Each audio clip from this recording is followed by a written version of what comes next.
Halo guys, welcome back to my channel. Gua kabur dari acara IMOS karena ada tamu jauh, YouTuber motor listrik juga yang udah lumayan expert, udah expert malah. Jadi kita akan ketemuan di Red Sniper Resto. Ini resto recommended di daerah Pluit. Langsung aja kita ke atas. Restonya resto seafood, Chinese food, dan kita akan ke VIP room ya. Ini bersama dengan Dablong EV.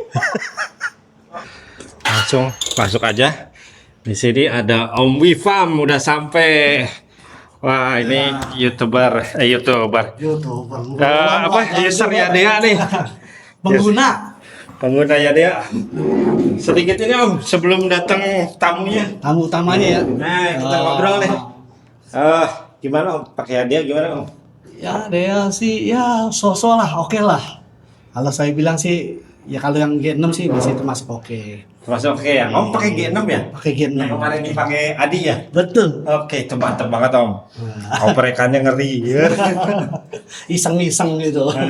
Berarti motornya sebenarnya enak ya, tapi enaknya cenderung untuk dioprek ya Om ya? Betul. Kalau standartan ya begitulah. Nggak bisa jauh, Iya. ya baterainya pakai salah, casnya lama ya. Limitasi lah itu ya, Iya. ya hal teknis lah. Hal standar lah ya. Hal standar. Umumnya pada dibicarakan itulah. Cuman kalau secara buat ngoprek, kayaknya oprekan ya dia lumayan banyak ya. Betul. Betul. Ada. Lebih ini ya, masih variasi lebih banyak. Iya, bisa pakai baterai rakitan, ganti kontrol, kencang juga punya Om tuh. Iya. Kencang banget. Ya kalau kenceng kan lawannya baterainya lebih cepat habis. Iya, benar. Iya sih. Iya. Itu udah. Ya, sama kayak motor mesin kan? Iya, bensin lah sama aja kalau Sama. kencang masih boros gitu. Oke Om. Nanti kapan-kapan kita review deh motor si Om nih. Boleh. Om. 15 minutes later. Oke guys, Nah, ini dia tamu udah datang nih. Wah, tamu dari jauh. Tahu dari jauh. Pulang dari Cina nih. Banyak baju Cina sekarang.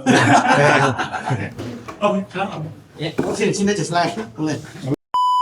Halo guys, ini lagi ngobrol santai aja ya sama Om Dul dari Jogja ya. Siap. Kebetulan baru pulang dari China nih. Nah kita mau tanya nih Om, di tengah aja lah ya. Mau tanya nih, wah ada acara apa nih di Cina nih? Apa ada kerjasama sama brand nih atau apa Om? Wah, sekedar sharing aja nih, sharing santai aja lah. Jadi begini, kemarin itu ceritanya saya mendapatkan informasi Pak Dahlan ada program Disway ya, Disway itu kan harian Disway yang dikelola oleh Pak Dahlan. Itu ada acara bisnis trip ke China, ke Guangzhou, ke Shenzhen dulu, Shenzhen kemudian ke Guangzhou. Misinya ya mengenalkan Indonesia ke China khususnya. Ada satu ungkapan yang menarik yang disampaikan oleh Pak Dahlan bahwa Cina itu sekarang kondisinya diibaratkan seperti vacuum cleaner gitu.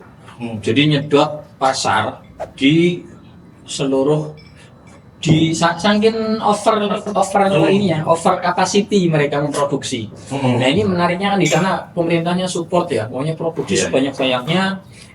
Nek bahasa Jawa ini gawe saoke-oke urusan jual, urusan carry, yang penting produksi terus gitu. Ya intinya over capacity yang kemudian menyebabkan mereka mau nggak mau harus ekspansi gitu. Jadi kalaupun sekarang banyak yang mengatakan ekspansi China ke kita kayak gini itu dan sebagainya, sebetulnya kita nggak perlu terlalu menyalahkan China-nya, tapi kitanya yang harus siap gitu. Karena itu udah pasti mereka ekspansi itu udah satu kepastian gitu, itu versi dari Pak Dahlan ya.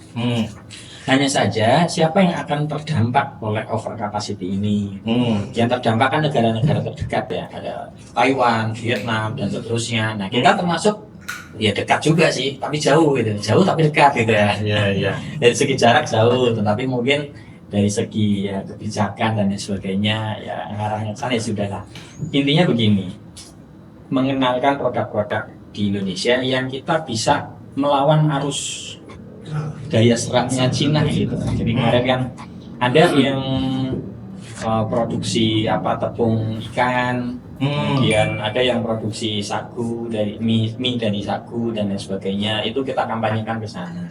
Nah, salah satunya saya itu kan usaha yang disoroti oleh Pak Dahlan itu adalah jasa perbaikan motor listrik. Yang mana di Indonesia itu rata-rata motor listrik masuk dari Cina masuk ke Indonesia. Itu rata-rata tidak satu paket dengan after sales-nya.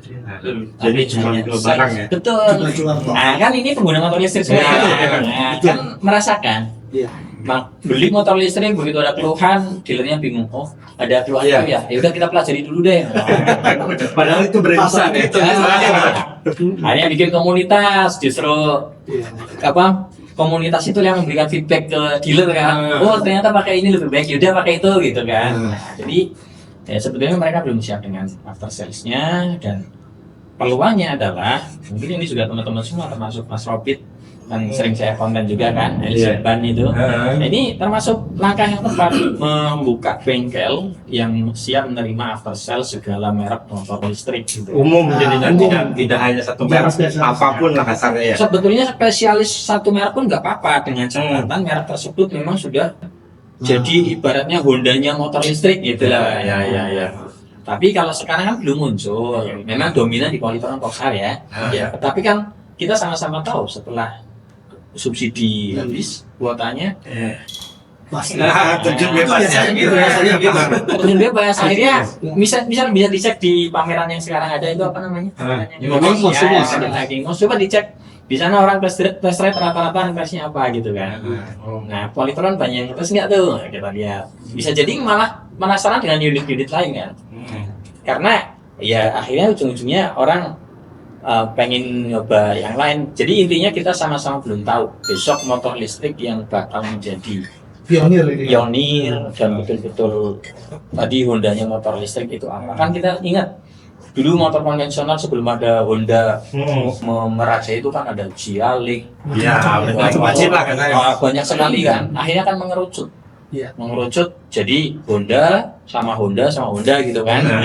Ya, adapun Yamaha dikit gitu kan. Ya, mungkin Suzuki dikit gitu. Jadi tidak masalah tadi bengkelnya spesifik ke merek. Jadi intinya adalah kemarin program ya kalau saya sih mengutip Pak Dahlan, kita ke Guangzhou sama ke Shenzhen itu dalam rangka kulakan semangat dan kulakan ilmu. Nah, begitu. Berarti menambah ilmu di ini ya, makanan datang ya. Kalau makan aja gitu ya. Iya, sedap. Biar motor listrik itu lebih matang di Indonesia karena jujur aja ya Om ya, kalau motor listrik tuh orang masih takut. Iya. Ya. Apa takutnya apa coba? Takutnya pertama, nggak bisa jauh. Kalau rusak nggak semua bengkel bisa, ya kan? Itu udah sering banget. Terus kalau masalah kayak nyetrum apa itu mah masih pemula lah baru. Perlu edukasi ya. Perlu edukasi doang. Jadi kalau misalkan nih, berarti kan Om tuh kesono tujuannya Ya belajar lah, belajar untuk lebih matang di motor listrik. Nah, kalau misalkan mau membuka motor listrik bengkel misalkan, langkah-langkah apa nih selain kita belajar misalkan sekolahnya di Omdol nih ya. Nah, selain itu apa yang harus dipersiapkan dari segi budget. Oh iya. Ya kan itu bagaimanapun kan itu utama lah ya, duit mah. Terus dari segi marketnya kemana, apa kita harus ngedeketin brand-brand atau gimana gitu. Menurut Om gimana gitu? Ya. Nah, kalau bicara membuka bengkel ya sebetulnya yang dipersiapkan itu cakupannya cukup luas ya. Karena buka bengkel itu kan berarti lebih ke berwirausaha ya.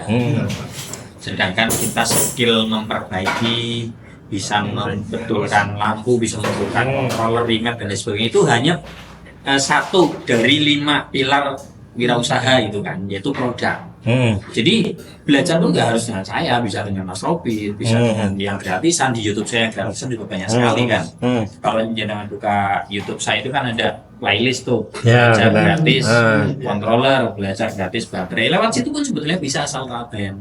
Nah, tapi kalau pengen lebih singkat, kita ada kurikulum, kita ada pembinaan, ada pendampingan, sampai betul-betul komunikasi rutin, update ini ya, bisa lah ikut kelas yang kami adakan gitu. Intinya itu baru satu dari 5 pilar, yaitu produk.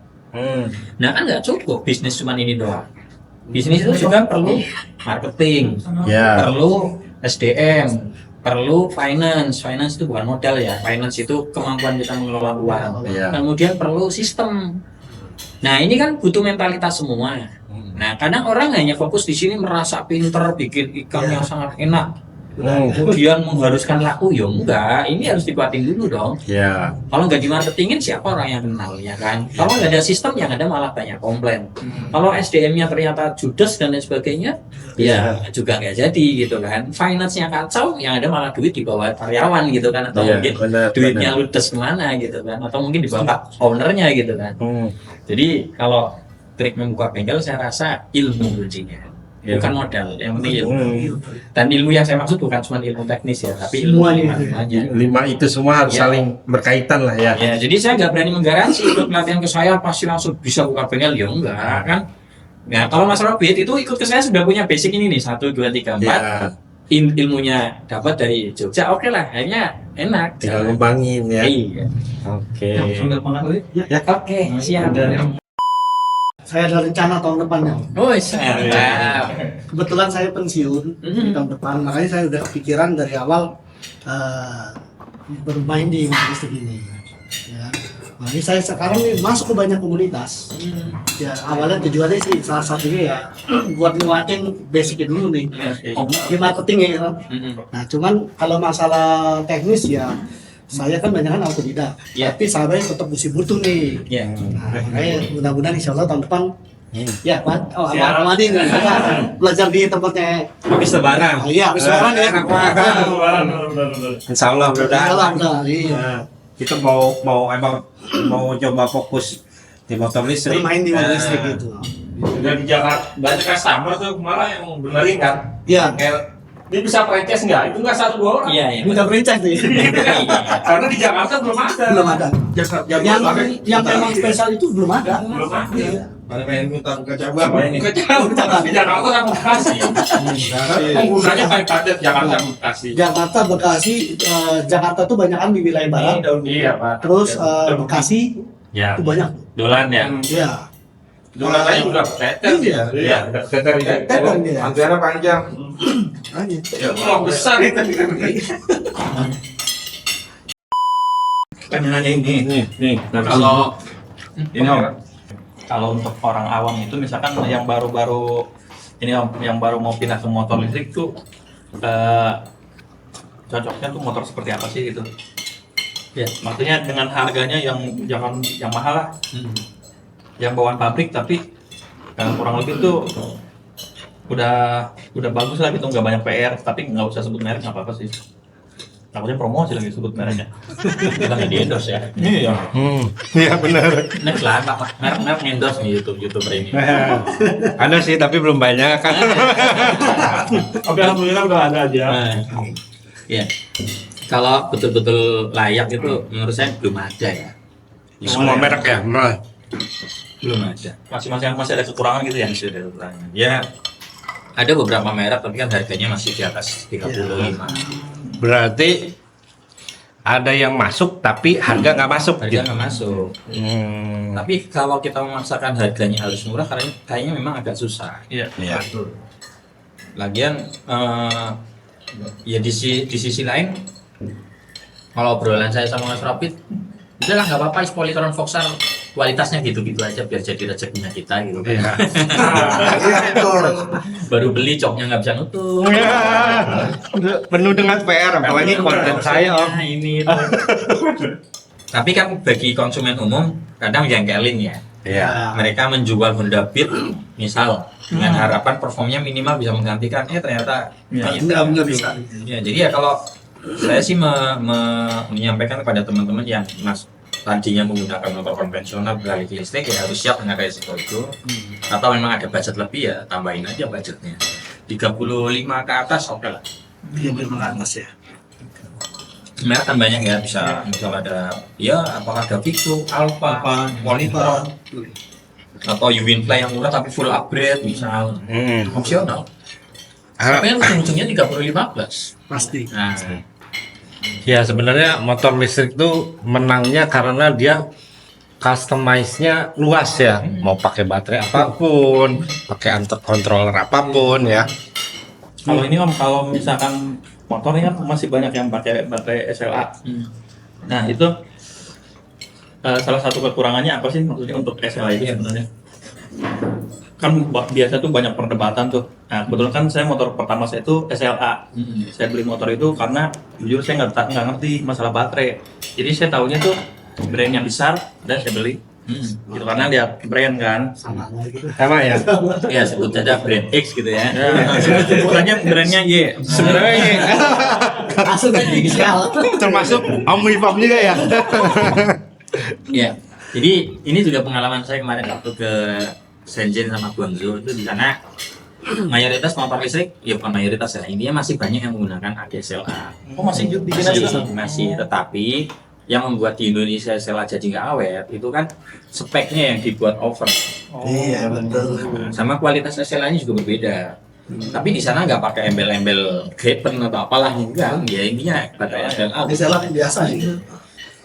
Kemudian kita konsumen juga harus siap dengan konsekuensinya. Kalau baterainya masih SLA ya jangan harap kecepatan Bisa kencang lebih dari 50 misal. Ini bisa kita buat lebih dari 50 tapi kan nggak awet. Nggak awet baterainya. Kemudian bisa buat tanjakan ekstrim gitu. Waduh. Nah, jadi pasar di Indonesia kan masih pasar antusias ya, pasar entusias, pasar yang berharapnya motor listrik bisa buat ngebut, nanjak, touring. Betul. Ya kalau masih pakai SLA nggak masuk. Iya jangan berharap pakai Ya.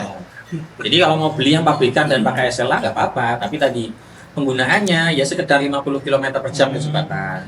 Tanjakannya ya nggak ekstrim yang aja. biasa-biasa aja. Jangan dipaksa buat ngangkut barang bawaan, anak, istri, full gitu kan. Itu banyak loh yang di sini yang pakai seperti itu loh.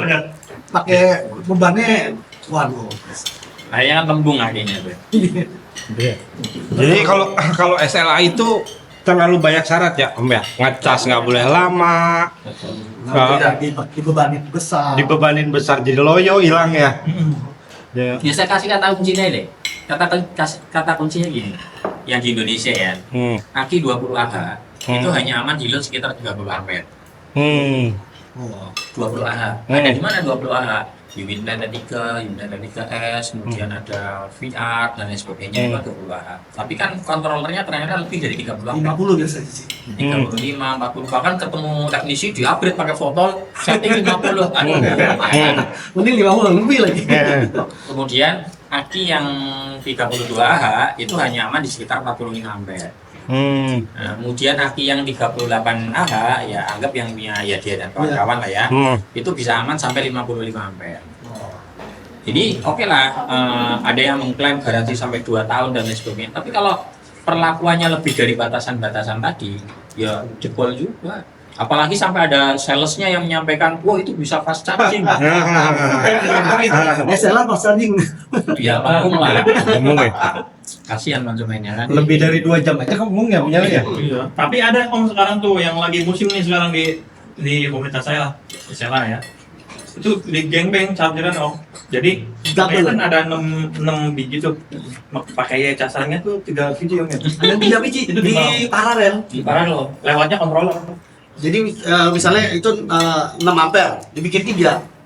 Kan otomatis ampere naik gitu Ya kan. 16. Nah, Ya apa karena bagus lah, nanti tunggu aja laporannya gimana. Itu SLA yang digituin. SLA. Serius. Lagi musim. Lagi musim. Berarti tinggal nunggu waktu ya. Nah, makanya Berat. agak lucu gitu kalau orang ya saya ngerti atau ngerti kita nggak tahu ya. Cuman maksudnya kasih informasi itu kan justru jebak teman-teman gitu kan. Makanya lihat itu harus setting aja deh. Secara logika kita orang teknik kan itu kan pasti tahu. Iya. SLA itu memang nggak bisa dipaksain. Ya, Dia kan sifatnya kimiawi. Udah limitnya segitu ya Iya, segitu. itu segitu. Hmm. Jangan dipaksa gitu kan. Atau kalau ada yang membantah Hmm. pendapat kita ini, Hmm. kita persilahkan tapi dengan data. Jadi begini, silakan curve pas nggak apa-apa, tapi tolong pasang temperatur, sensor temperatur. Kemudian coba cek temperaturnya kenaikannya seberapa. Nanti dari situ kan jadi kepantau. Jadi nggak pakai wah saya nggak melembung. Nah melembung nggak melembung kan hanya masalah waktu aja. Itu ya. Benar masalah waktu. Belum kebagian Belum aja. belum aja. Benar-benar. Nah, berarti kalau kayak gitu baterai terbaik untuk motor listrik itu apa tuh? Ya sekarang karena ferrofosfat kan. Berarti LFP itu udah Udah paling udah bagus berarti. masuk ya aman lah ya. Kemarin waktu saya kunjungan ke pabriknya BYD, Hmm. di sana semua baterainya juga ferrofosfat. Artinya apa? Teknologi untuk jangka panjang ya kemungkinan besar masih bertahan di ferrofosfat itu. Terlepas ada riset-riset tentang baterai kadmium, baterai garam, baterai natrium gitu ya dan lain sebagainya. Tapi sekelas BYD yang pabrik mobil listrik terbesar di dunia pun dia risetnya masih di LFP. Berarti kan ya usianya masih relatif panjang lah ya. Iya, iya. Ya, daripada kita ngeriset aneh-aneh udah lihat aja pabrikan gede-gede itu pakai LFP ya. Udah paling benar ya. Kecuali kalau Hyundai kan dia pakai Ion ya. tapi kan LFP itu ya. Oh ada yang pakai Jelas. S55 ada. Ada. kalau Hyundai kan nggak LFP kan, masih Perlu di cross check ya, karena ada yang pernah jual baterai bekas Hyundai itu di dalamnya itu lithium ion SK55. SK55 itu 3,7 volt. Tapi betul-betul premium. Kalau kita beli SK55 yang di pasaran itu kan lembek tuh, dipencet aja ngempos gitu. Nah ini keras. Jadi model softpack tapi keras, betul-betul keras. Dan internal resistance itu kecil sekali. Jadi memang grade-nya bagus gitu. Tapi ya tentu biasanya nggak tahu ya, resiko eksplosifnya kan juga ngeri ya. Pasti. ya dia masih eksklusif ya dibanding LFP berarti ya. Iya. Cuman ya ini perlu di cross check itu Hyundai yang versi berapa saya nggak tahu. Iya, iya. Cuman kalau melihat pabrikan-pabrikan lain-lain arahnya LFP rata-rata. Mau nanya apa lagi nih? Siapa nih? Nanya kemudahan merawat motor bensin sama motor listrik tuh budgetnya sama atau enggak kan? Kan banyak yang berbandingan lebih hemat motor listrik, lebih hemat motor bensin. Nah itu kan banyak tuh di forum-forum membahas dua hal itu kan. Tapi kalau ilmu pengetahuan saya kan motor listrik tuh komponennya lebih sedikit dibanding motor bensin. Selain motor bensin 2004, motor listrik cuma 204. Nah itu perawatannya kan udah berbeda sekali. Nah itu gimana? Tergantung kita mulai membandingkannya dari mana. Kalau membandingkannya dari motor listrik yang harganya sama dengan motor bensin, ya tetap akan lebih mahal merawat motor listrik dong. Motor listrik 15 juta dibandingkan dengan motor bensin 15 juta. Ini sudah selesai riset Jepang, yang ini 15 juta dapat unit apa coba? Iya. Otomatis harus ganti aki, ganti ini, ganti itu. Tapi kalau kita bandingkannya dengan sama-sama yang sudah layak pakai, motor listrik layak pakai dibandingkan dengan motor bensin layak pakai, harganya memang beda ya. Tapi ketika kedua ini dibandingkan, ya jauh lebih hemat yang ini. Hemat Pak. Saya di rumah pakai bensin, pakai Polytron, pakai motor konversi, kemudian pakai VR. Ya selama pakai nggak ada operasional sama sekali. Operasional hanya ganti kampas, ganti ban itu kan Simple ya, pas movingnya. Iya, apalagi istri yang pakai kan. Iya. Ya, biasanya nggak habis bensin banyak itu nggak pernah protes. Nggak pernah minta isi bensin Iya. ya. Biasanya kalau malam gitu nagih udah dicas belum itu ya. Paling sama semua nih. Tanya ngecas. Para suami tugasnya ngecas tiap malam unitnya sebelum tidur itu dicas. Pagi-pagi dipakai. Jadi itu kalau perbandingannya saya rasa biar fine. Kita bandingkan unit motor listrik yang siap Sudah pakai, siap pakai. nah, dengan motor bensin yang siap pakai itu jauh lebih hemat motor listrik. Oh, saya berasa lebih hemat motor listrik. Saya kan ada usaha laundry untuk delivery. Nah, itu tiap hari bensin pasti 20.000 Untuk ngantar per hari. Iya kan, untuk operasional. Tapi Jadi- motornya apa? Suzuki bukan motor bensinnya. Ya, terus motor listriknya pakai apa? Pakai Volta. Volta 401. Ya itu mah tinggal cas kali itu. Nah, itu belinya second lagi. Iya. Bekas aksi cepat.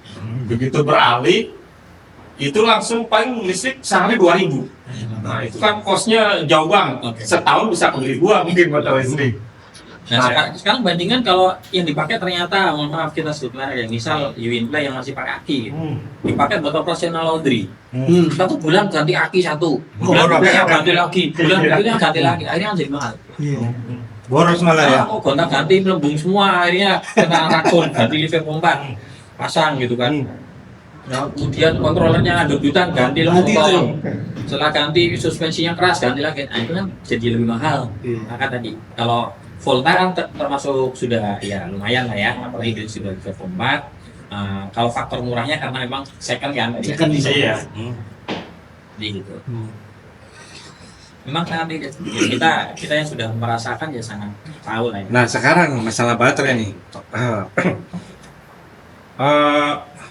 Kebanyakan orang pasti takut masalah baterai, Om. Karena bagaimanapun belum ada bukti baterai itu bisa tahan sampai katakanlah 5 apa 10 tahun gitu lah ya.